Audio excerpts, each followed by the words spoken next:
멕시코판에서 북유럽 쪽으로 흐르는 따뜻한 해류인 멕시코 만류가 이르면 2025년부터 2095년 사이 갑자기 사라져 엄청난 기후변화를 가져올 수 있다는 연구 결과가 나왔는데요.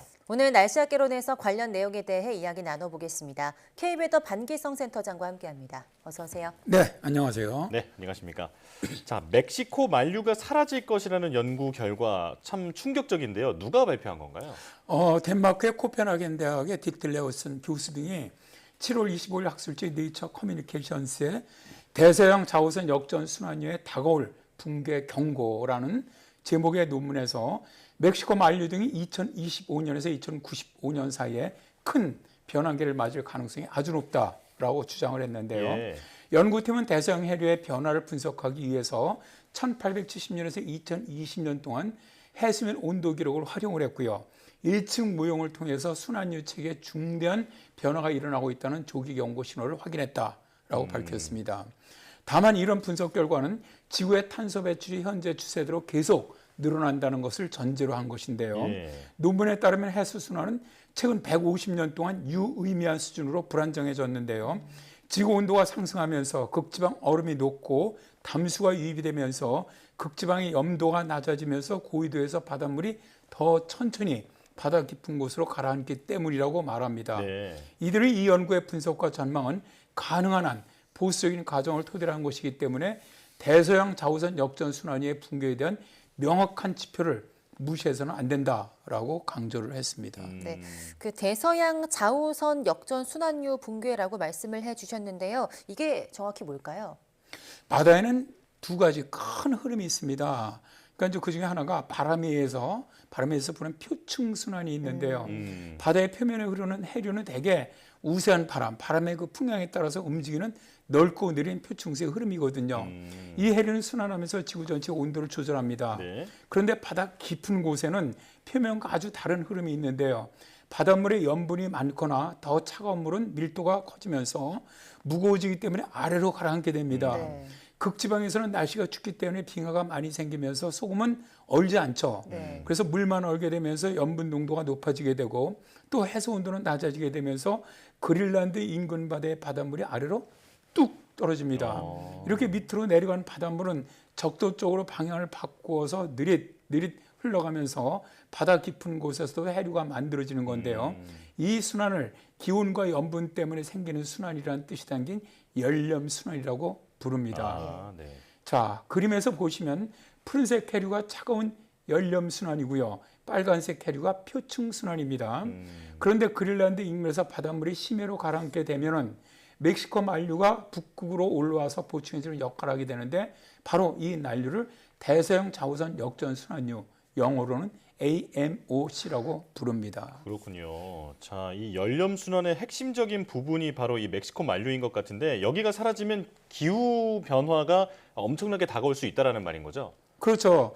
연구팀은 AMOC의 마지막 붕괴가 일어난 것은 12,800년 전 마지막 빙하기 때다라고 설명을 했는데요. 네. 당시 세계는 따뜻해져 가다가 기온이 갑자기 뚝 떨어지면서 1000년 이상 빙하기가 지속되었습니다. 당시에 이게 원인이 에가시옷을 이루던 천연댐이 무너지면서 엄청난 민물이 북극 쪽 대서양으로 흘러 들어가면서 북대서양 바닷물의 염분 농도가 너무 낮아지다 보니까 물이 바다 밑으로 가라앉지 않았죠. 그러면서 심해 흐르는 해류 순환이 중단되었고요. 네. 이로 인해서 AMOC가 사라지면서 빙하기가 닥친 것이죠. 이제 우리는 소빙하기 혹은 영거 드라이아스라고 부르는 이 시기에 노르웨이 기온은 지금보다 7도에서 9도 정도 낮았고요.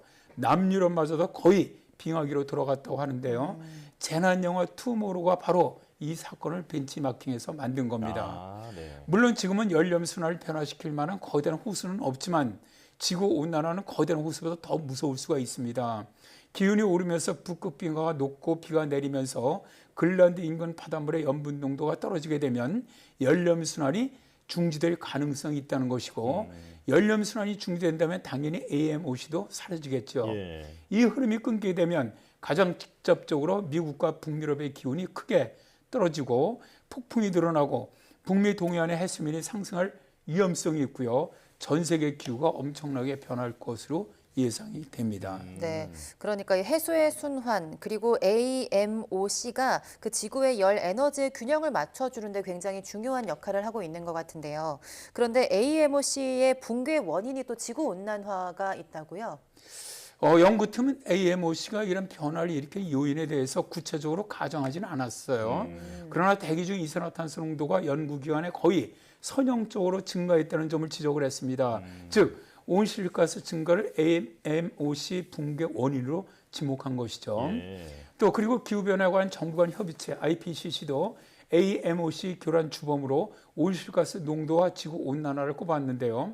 IPCC는 인류가 기후재앙을 피하기 위해서는 지구 온도 상승을 산업화 이전 대비 1.5도 이하로 막아야 한다고 주장을 합니다. 그러나 현재 많은 기후 전문가들은 지구 기온이 이미 1.2도 이상 올랐고 현재 세계 각국의 온실가스 감축 정책으로는 뭐 한 2도에서 3.6도 상승할 것으로 보고 있거든요. 그러니까 우리가 상상하기 어려운 기후재앙을 막을 수 있는 골든타임이 이제는 얼마 남지 않았다는 겁니다. 네. 일부 과학자들은 AMOC가 약화되는 원인으로 폭우에 따른 강수 증가로 인해서 그린란드 해역으로 담수 유입이 늘어나고 있는 것도 영향을 끼치고 있다라고 보고 있습니다. 그렇군요. 그러니까 온실가스가 증가하는 것과 AMOC의 변화가 함께 일어나는 걸 보니 이 지구 온난화가 큰 원인이다 이렇게 볼 수 있을 것 같은데요. 자, 그렇다면 이전에는 이런 AMOC가 약해질 것이라는 연구가 없었습니까? 일단 뭐 AMOC에 대한 다양한 연구가 옛날에도 있었습니다. 2015년에 영국 사우샘프턴 대학 연구팀은 AMOC가 대기 중에 이산화탄소를 제거하는 효과를 갖고 있다라고 밝혔는데요. 네. AMOC 과정 중에서 무거운 한류가 심해로 가라앉으면서 바다에 용해된 이산화탄소를 함께 심해로 가두기 때문에 대기 중 이산화탄소를 제거를 하면서 지구온난화 속도를 늦추고 있다는 것이죠. 이들은 AMOC가 지난 15년에서 20년 동안 지구온난화로 인한 온도 상승을 0.8도 정도 상쇄했다고 주장을 합니다. 네. 그리고 영국과 독일, 그리스, 미국 등의 연합연구팀은 2018년 4월에 AMOC 세력이 20세기 중반 이후 15% 떨어지면서 최저치를 기록했다고 밝혔는데요. 연구팀을 이끈 영국 유니버시티 칼리지 런던의 데이빗 소널리 박사는 AMOC가 지구기후 시스템의 실질적으로 매우 중요한 부분을 차지하고 있다. 그런데 생각한 것보다 더 불안한 모습을 보이고 있다라고 밝혔고요. 만약에 AMOC가 더 약화될 경우 결과는 혹독할 것이다 라고 주장을 합니다. 네. 독일의 포츠담 기후영향연구소는 2021년 8월에 인간이 초래한 유례없는 지구온난화로 AMOC의 기능이 거의 완전히 상실된 상태라는 연구 결과를 발표를 했는데요. 니클라스 부어스 연구원은 AMOC의 기력이 닿으면서 평형이 붕괴될 위험이 더욱 커졌다라고 밝히면서 AMOC 붕괴를 막기 위해서는 온실가스 배출을 줄여야 한다라고 주장을 합니다. 예. 네. 그런데 또 금세기 안에 AMOC가 사라지고 또 멕시코 만류가 사라질 것이다 이런 연구를 또 문제점이 있다 이렇게 지적한 학자들도 있다고요. 네, 그렇습니다. 코펜하겐 대학의 이번 그 해류 연구 이런 연구를 갖다가 연구는 해수 온도를 해류 속도 예측에 사용했다는 점에서 불확실성이 일단 존재를 한다. 그리고 결론에 이르기까지 많은 가정도 있고 미지의 변수가 나오고 있다. 이런 지적이 있었는데요. 네. 유엔 마로 측해 독일 막스 프랑크 기상연구소 단장은 수학적 측면에서 전문적으로 처리되는 것처럼 보이지만 물리적 기반이 매우 불안정하다라고 지적을 했고요. 유니버시티 칼리지 런던의 데이빗 톨렌데 교수도 이번 연구는 정리되지 않은 부분이 많아서 추가 연구가 필요하다라는 견해를 밝혔습니다. 예. 조너선 벤버 영국 브리스톨 대학 소장은 연구팀이 세운 가정에 다른 가정을 적용하면 다른 결론이 도출될 수 있다고 지적을 했고요. 니클라스 부어스 독일 메넨 공과대학 교수도 급격한 변화 시점, 그러니까 티핑 포인트죠. 에 대한 모형이 지나치게 단순하다. 언제 해류의 큰 변화가 일어날지를 예측하기에는 불확실성이 너무 크다라고 지적을 했습니다.